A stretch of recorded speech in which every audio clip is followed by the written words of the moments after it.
The 3D printed Yak-15 has hit a milestone, among other things, and as I've now come to expect, it's been a non-linear journey getting to this point. Hopefully if it doesn't take off, it doesn't get destroyed, because then I can move the battery back. At the time I was thinking, the CG might be too far forward. I've been in communication with a few people about this aircraft, and suffice it to say, the jury is still out on where the CG should be. The amount of differing ideas about this has left me feeling pretty confused, even now. And that's compounded by the weird characteristics of this aircraft, which I'll elaborate on shortly.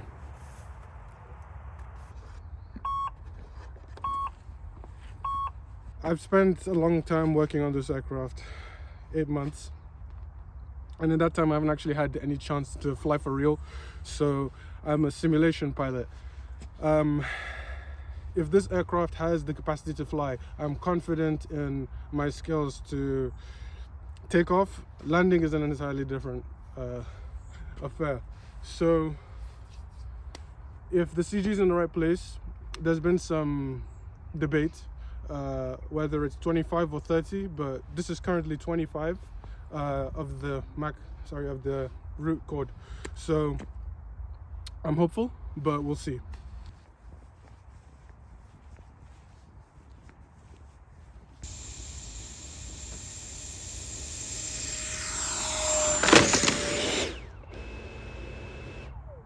I recently referred to this as torque roll in one of my previous shorts, and people in the comments seem to disagree with that conclusion, considering there's no propeller. I'm going to go with their expertise on this one. And with that in mind, I'm going to go with the assumption that the CG was wrong again, in combination with the thrust line being below the center of gravity. The aircraft lifted off of its own accord, and once it did so, I had absolutely no control. Due to the thrust line being below the center of gravity, the aircraft has a tendency to pitch up at low speeds. I tried to counter this by launching at half throttle, but there wasn't enough power. The only reason I resorted to hand launching was because on the first crash I lost the landing gear, and I hadn't thought to print a second set.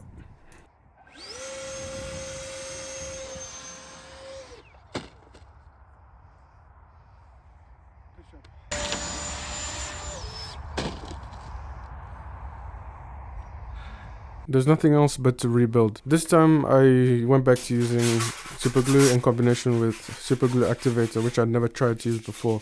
It is a miracle thing and has transformed the rate of production and the ease of production. I will highly recommend using super glue activator. I'm trying to build this as quickly as possible so that I can test it and find out whether it flies or not. I'm trying to be as efficient as possible, getting this to flying status. I have removed the retractable tail wheel for this specific test, and I've left a lot of non-essential scale details out. You know, I feel like I've come to terms with the harsh reality of this hobby, especially building your own aircraft. The first time I crashed my own design, I was distraught, and I was sure that I'd never do this again. But at this point, I'm very comfortable seeing my hard work dashed in pieces. And though it's taken a lot longer than I thought it would, the satisfaction that I get from each step and each level I achieve is just priceless. I'm looking forward to designing some more aircraft. I'm currently considering the Mystère IVA and the MiG-9. I might do the MiG-9 first. I like it, and I haven't seen a single interpretation of that aircraft so far, and maybe it will be nice to have a high fidelity model available. It's been a while since I did the sculpting phase in this design process, because I've spent a lot of time trying to refine this specific design, which is more engineering heavy, but the early stages of the design phase are very it reminds me of sculpting. I was able to redesign the wing joint so that it's a lot stronger, and I'm a lot more confident with its ability to hold the wing in place in flight. I printed the tabs vertically this time, so they have that lateral strength as compared to the previous one. And I also used embedded nuts to screw bolts in place to hold the wings on, rather than to screw them into plastic, which would wear down over time. I ended up having to add some nose weight by printing the nose cone in not regular PLA, which is why you see the color difference between the previous scene and this scene. That was about 200 grams, 185 grams. I'm gonna consider this the 4.1 because of the minor changes that I made. Like I said earlier, I'm really trying to just get this thing in the air at this point. You can see I used tape to keep the battery hatch on, and I taped the canopy and the tail together instead of screwing them in, because we were actually running out of daylight. The sun was about to set. This time I'm gonna try and do a long takeoff run to prevent the aircraft from flipping over and allowing the wings to actually take effect. The CG is now at about 19% of the Mach, which I assume is enough.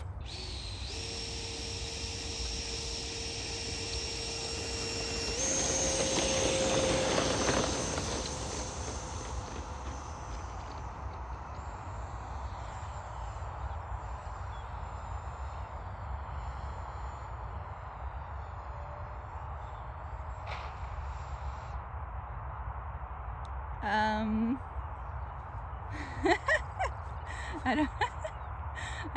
My wife was able to recover the aircraft from the tree.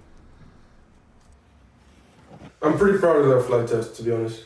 There were times in this project when I thought that the plane would never fly, and now I've got footage of the thing in the air. I've had the pleasure of crashing into a tree, and the sky is the limit. So it would have been nicer to get more flight time, but next time I'll make sure to climb for longer so I can get above the trees, and then I'll turn. Hopefully that'll make a difference. There's some people who think that it's the elevator throw instead of the center of gravity. So I'm gonna look at the right angle limitation for the elevator, because right now it is pretty aggressive. I didn't realize how important that was, and next time I'll make sure to account for that. I'm also gonna move the CG a little bit forward. I think it would benefit. I suppose we'll find out. I've got some major plans for the next iteration of this aircraft. I'm not going to jump over to the Mach 5 just yet. I'm sure there's some things that I can still do to the Mach 4 before the next flight that might be a benefit to the overall performance. I'm going to try and reduce the tail weight. I think that can be done. I can reduce the amount of infill in the tail, maybe change some structural elements or try different materials. I'm considering using the preform filament and doing thin wall printing, which could be interesting. I'm also considering getting a larger battery to use its weight so that I have less dead weight overall in the forward section of the aircraft. It doesn't bring me much pleasure to know that the nose cone is weighted, and I want to design that out. I feel like that is a symptom of bad design, and I want to get rid of that as much as possible. For the last flight, I actually flew without a retractable tail landing gear to save weight on the tail. I focused most of my redesign efforts on that part of the tail design, and this time I'm going to be looking at removing one of the elevator servos, redesigning the rudder to be different. I find it a bit finicky, and maybe digitizing some of the things that I tried to do mechanically. I used springs to center the landing gear when it's retracted. I think that could be done with mixing on the new transmitter I have. On the first flight, I was using this FlySky IX, and I had to jerry-rig it to give me access to mode 3. That's what I used. It just died on me, so I had to replace it with a much better transmitter using Edge TX. And now I have access to things that I didn't before. This has very limited mixing options. That new transmitter has access to a bunch of stuff that I haven't even figured out yet. So going forward, the tail retract I'm hopefully going to be able to make that electrically centered rather than mechanically, because that, the springs and all that adds a lot of weight. I've also started designing a completely new set of landing gear, and they're half the length in terms of the base than the originals. So, and they weigh half like the base weighs like half the original design. I did a poll on TikTok and YouTube, and TikTok wanted red. A lot more people wanted red, and YouTube, it's like 50-50 at the time of this recording as to red versus white and gray. So I'm gonna go with red because there's a lot more red people. Red prefers on both platforms. So the next aircraft is going to be in red. I'm going to go for the Yak-15P. In accordance with the War Thunder design, it's going to have the red star of communism, red body. And yes, it might crash, but hey, I'm really looking forward to designing one of these aircraft and actually having the chance to like weather and paint it. I want it to look great. So what if it crashes at this point? I think the aircraft would be great in the hands of a good pilot, and I think that the aircraft is in a flying condition at this point. I've released the files on Patreon in early access to anyone who's interested in participating in testing. That's all for this video. Thank you for watching.